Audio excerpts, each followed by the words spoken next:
ఓం మహాగణాధిపతయే నమః. ఓం గురుభ్యో నమః. ఓం శ్రీమాత్రే నమః.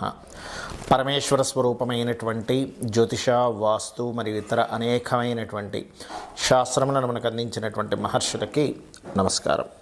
హయగ్రీవ హయగ్రీవ హయగ్రీవేతి యో వదేత్తస్య నిస్సరతే వాణీ జనుకన్యా ప్రవాహవత్. అరుణాం కరుణాతరంగితాక్షీం ధృతపాశాంకుశపుష్పబాణచాపాం అనిమాదిభిరావృతాం మయూకైః అహమిత్యేవ విభావయే భవానీం. శ్రీమాత్రే నమః. మనం ఈరోజు చెప్పుకోబోయేటువంటి విషయం ఏంటి అంటే, చాలామంది చూడండి, లైఫ్ చాలా హ్యాపీగా సాఫీగా సాగుతూ ఉంటుంది. ఉండగా కొన్ని కారణాల వల్ల గందరగోళంగా అయిపోతుంది జీవితం మొత్తము కూడా. చక్కగా నడుస్తున్న బిజినెస్ డౌన్ఫాల్ అయిపోవడము, లేకపోతే మంచిగా ఉన్నటువంటి జాబ్ కోల్పోవడము, చక్కగా ఉన్న ఆరోగ్యం దెబ్బతిండము, ఇట్లాంటివి ఏర్పడుతూ ఉంటాయి. ఆస్తులన్నీ ఏదో లిటిగేషన్స్లోకి వెళ్ళిపోవడం. దీనికి కారణం ఏమిటి? ఈ కారణము మనం ముందుగానే మనకి మహాదశానాథుడు కానీ ప్రకృతి కానీ హెచ్చరిస్తూ ఉంటుంది. అది ఏ మహాదశలు అంతర్దశలు వచ్చినప్పుడు ఏ లగ్నానికి ఎటువంటి ఫలితాలు, ఆ సమయంలో ఎటువంటి చిన్న పరిహార మార్గాలు, చిన్న మంత్రంతో చిన్న ధ్యానంతో ఎలా చేసుకోవాలి అనేటువంటి విషయాల్ని మనం ఒక్కొక్క లగ్నరీత్యా మనం ఇప్పుడు తెలుసుకుందాం. మిథున లగ్నము, మిథున రాశి. ఒక్కొక్క లగ్నానికి శుభులు పాపులు వేరువేరుగా ఉంటారు.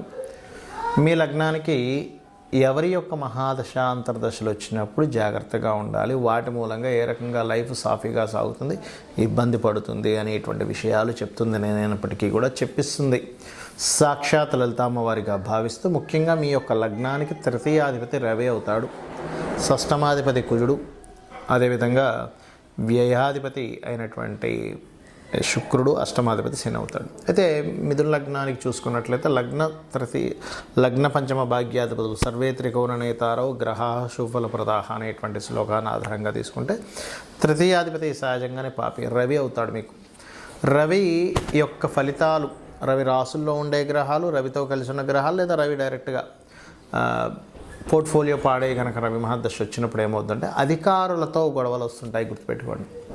చక్కటి జాబ్ ఉంటుంది, అధికారులతో ఏదో మిస్కమ్యూనికేషన్, అది గొడవగా పెరిగి జాబ్ తీసేయడం, లేదా గవర్నమెంట్ వ్యక్తులతో ఏదైనా ఇబ్బంది రావడం, రాజకీయ నాయకులతో ఇబ్బంది రావడం, ఇట్లాంటివి ఇస్తూ ఉంటుంది. అలాంటప్పుడు మీరు సూర్య నమస్కారం చేసుకోవడం, ఓం భానుమండల మధ్యస్థ భైరవి భగవాన్యే నమః అని చేయడం వల్ల మీరు ఆ యొక్క ఇబ్బంది నుంచి 100% బయటపడతారు. ఇక రెండవది షష్టమాధిపతి మిథున లగ్నానికి అంటే కుజుడు అవుతాడు. ఈ కుజుడు యొక్క ఫలితాలు, కుజుడు కలిసి ఉన్న ఫలితాలు జరిగేటప్పుడు అనవసరమైన గొడవల్లో ఎంటర్ అయ్యి ఇబ్బంది పడతారు. అంటే అనవసరమైన వాటిలోకి ఎంటర్ అవ్వడం, గొడవ పెట్టుకోవడం, దాన్ని పెంచుకోవడం, తద్వారా ఇబ్బంది పడడం అనేటువంటిది జరుగుతూ ఉంటుంది. కాబట్టి ఈ యొక్క విషయాల పట్ల కూడా కాస్త జాగ్రత్తగా ఉండాలి అనేటువంటిది మనకి శాస్త్రం చెప్తుంది. కాబట్టి ఏమిటి మరి ఇక్కడ ఏం చేయాలంటే, అనవసరం గొడవలు వచ్చేస్తున్నాయండి అంటూ ఉంటారు చాలామంది.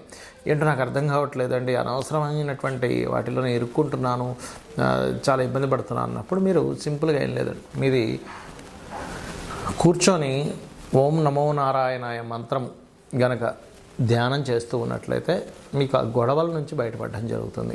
అదేవిధంగా మరొకటి, క్యారెట్స్ గోవు కూడా తినిపించినట్లయితే కూడా దానికి సంబంధించిన దోషం అనేటువంటి తగ్గుతుంది. కుజగ్రహం దగ్గర దీపారాధన చేయడం కూడా మంచి ఫలితాలు ఇస్తుంది. ఇక అష్టమాధిపతి శుభుడే అయినప్పటికీ కూడా ఒక్కొక్కసారి ఆ శని పాడైతే ఆకస్మికంగా జరిగినటువంటి సంఘటనల వల్ల లాంగ్ టర్మ్ దానికి మూల్యం చెల్లించుకుంటూ ఉంటారు. అరే నేను ఒక పని చేశానండి, దానివల్ల ఇన్ని రోజుల నుంచి కట్టుకుంటూ వస్తున్నాను డబ్బులు అంటూ ఉంటారు. దానికి కారణం ఏంటంటే శని భగవానుడు ఎక్కడో పాడవుతాడు. అలాంటప్పుడు మీరు నువ్వులని ఎక్కువగా దానంగా ఇస్తూ ఉండండి. దీపారాధన వాడుకోవడం కోసం నూనె ఇవ్వచ్చు దానం.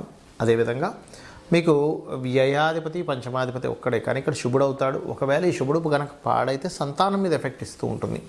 శుక్రుడు కనుక పాడైతే మీకు అంటే శుక్రుడు కేతుతో కలవడం, అలాంటప్పుడు సింపుల్గా ఏమీ టెన్షన్ పడకుండా శ్రీమాత్రే నమః అనే మంత్రం చేసుకోండి, అన్ని విధాలా మీకు బాగుంటుంది. మనకు ముందుగానే ప్రకృతి ఒక్కొక్క సిమ్టమ్ని ఒక్కొక్క రూపంలో అందిస్తూ ఉంటుందండి. అదేమిటంటే, అధికారుల నుంచి ఇబ్బంది రాబోతుంది అని అనుకున్నప్పుడు, లేదా గవర్నమెంట్ నుంచి ఇబ్బంది రాబోతుంది అన్నప్పుడు మనం చిన్న విషయాల్లో అపకీర్తి వస్తూ ఉంటుంది, మనల్ని అవమానించడం జరుగుతుంటే మనం అర్థం చేసుకోవాలి, ఓహో ఎక్కడో సూర్యభగవానుడికి సంబంధించింది, ఎక్కడో నా మహాదశల్లో అంతర్దశల్లో ఇబ్బంది కలగబోతుంది అనమాట అని వెంటనే సూర్య నమస్కారాలు చేసుకోవడము, ఓం మిత్రాయ నమః అనే నామస్మరణ చేస్తూ ఉండండి. లేదా చక్కగా సూర్యభగవానుడిని చూస్తూ భానుమండల మధ్యస్థ భైరవి భగవాన్యే నమః అనే నామస్మరణ చేసుకుని లలితా సహస్రనామాల్లో అద్భుతమైన ఫలితాలు వస్తాయి. అలాగే మరి కొంతమందికి చంద్రుడు ద్వారా అంటే ఒక్కోసారి ప్రయాణాల వల్ల ఇబ్బంది వస్తుంది చూసారా, కొంతమందికి ప్రయాణాల వల్ల లేకపోతే చిన్న మాటకి మనసు బాధపడి ఆ మానసికమైనటువంటి ఒత్తిడిలో ఇబ్బంది పడుతూ ఉంటారు. దానికి ఏంటంటే మీకు ముందుగానే చిన్న చిన్న సిమ్టమ్స్ రూపంలో నీళ్లు కింద పడిపోవడం కానీ, లేకపోతే వాటర్ రిలేటెడ్ సంబంధించిన ప్రాబ్లమ్స్ ఎదుర్కొంటూ ఉండడం కానీ, లేకపోతే నీళ్లు తాగుతున్నప్పుడు ఒక్కోసారి పుల్లబారడం అంటారు, ఏదో గబుక్కు నేను బయటకు వచ్చేసి అట్లాంటివి జరుగుతుందంటే ఎక్కడో చంద్రుడికి సంబంధించింది ఎక్కడో దోషం ఉంది. అది మీరు అర్థం చేసుకొని చంద్రుడికి సంబంధించిన దానం అంటే బియ్యం దానంగా ఇవ్వడం కానీ, గోవుకి చక్కగా మీరు గోధుమ పిండి బెల్లము కలిపిన పదార్థం తినిపించడం కానీ, ఓం మనస్వినియే నమః అని నామస్మరణ చేయడం, లేదా ఓం అష్టమి చంద్ర విభ్రాజ అలికస్థల శోభితాయే నమః అని నామస్మరణ రోజు ఒక 40 నిమిషాలు చేయండి. పెద్దగా మీరు ఏదో పెద్ద చేయాలని రూల్ లేదు. ఈ చిన్న మంత్రంతో కూడా మీరు బయటపడవచ్చు. అదేవిధంగా మరి కొంతమందికి భూ సంబంధించిన వివాదాలు ఏర్పడి మంచి భూమి కొంటారు, అంటే వాళ్ళకి జాతకం తెలియదు కానీ ఓ భూమి కొని ఇబ్బంది పడుతూ ఉంటారు. అప్పుడు వారాహి అష్టోత్తరం చేయండి, వారాహి అమ్మవారి స్తోత్ర పఠనం చేయండి, ఖచ్చితంగా భూ వివాదాలు తొలగుతాయి. అదేవిధంగా మరి కొంతమందికి ప్రతి చిన్న విషయానికి మిస్కమ్యూనికేషన్స్ అవుతున్నాయంటే ఎక్కడో బుధుడు పాడయ్యాడు, బుధ సంబంధంగా మీకు ఏదో రాబోతుంది. మిస్కమ్యూనికేషన్ అయి తర్వాత మీరు బిజినెస్లోకి వెళ్తున్నారు అంటే అక్కడ ఏదో సంథింగ్ ముందుగా మీకు హింట్ ఇచ్చింది. ఈ యొక్క మిస్కమ్యూనికేషన్ మీకు రేపు పొద్దున్న వేరే దానికి దారి తీయబోతుంది అని. అప్పుడు మీరు చేయవలసింది ఏమిటంటే చాలా సింపుల్గా మీరు ఒకటే గుర్తుపెట్టుకోండి, మీరు చేయవలసిందేటువంటిది ఏదైతే బిజినెస్లో ఉన్నాయో ఆ విషయంలో జాగ్రత్త చూసుకోవాలి. మరియు లలితాసహస్రనామాల్లో ఓం ఇంద్రగోప పరిక్షిప్త స్మరతోనాభజంగికాయ నమః, అదేవిధంగా గోవుకి గోంగూర తినిపించడం చేయండి. ఖచ్చితంగా మీకు ఉండేటువంటి బిజినెస్ చక్కగా అభివృద్ధిలోకి వస్తుంది. గురు సంబంధించిన దోషం మీ జన్మజాతకంలో ఎక్కడో ఇబ్బంది ఉందన్నప్పుడు మీరు గురువులతో కొన్ని మాటలు పడుతూ ఉంటారు, మీకు తెలియకుండా మీ పెద్దవాళ్ళతో గైడింగ్ వాళ్ళతో. అంటే అక్కడ ఏంటి, గురుగ్రహం ఎక్కడో పాడే మీకు ఆ దోషాన్ని ఇస్తుంది. అలాంటప్పుడు గోవుకి అరటికాయలు తినిపించడము, దత్తాత్రేయ మంత్రం జై గురుదత్త శ్రీ గురుదత్త చేసుకోవడం మంచిది. స్త్రీ ద్వారా ఇబ్బంది వస్తుందంటే శుక్రగ్రహ దోషం ఎక్కడో వచ్చింది, అలాంటప్పుడు శ్రీమాత్రే నమః. బొబ్బర్లు దానంగా ఇవ్వడం, గోవులకి తీపి చపాతీలు తినిపించడం. శని సంబంధించినటువంటి ఏదైనా దోషం వచ్చింది మీ జన్మజాతకంలో అన్నప్పుడు కింద స్థాయి వాళ్ళతో మీకు వ్యతిరేకతలు వస్తూ ఉంటాయి, అంటే మీ కింద పనిచేసే వాళ్ళతో. అంటే అర్థం ఏమిటి, శనిగ్రహం ఎక్కడ దోషమైంది, దానికేంటి నూనె దానంగా ఇవ్వడం, నువ్వులు దానంగా ఇవ్వడం, ఓం అనాకలిత సాదృశ్య చుబక శ్రీ విరాజితాయ నమః అని చేసుకోవడం.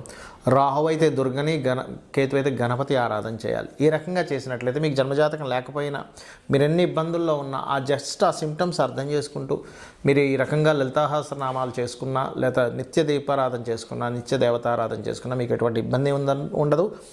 గ్రహస్థితి ఎలా ఉన్నా సరే అమ్మవారు మిమ్మల్ని కాపాడుతుంది, కాపాడాలని మనస్ఫూర్తిగా కోరుకుంటూ శ్రీమాత్రే నమః.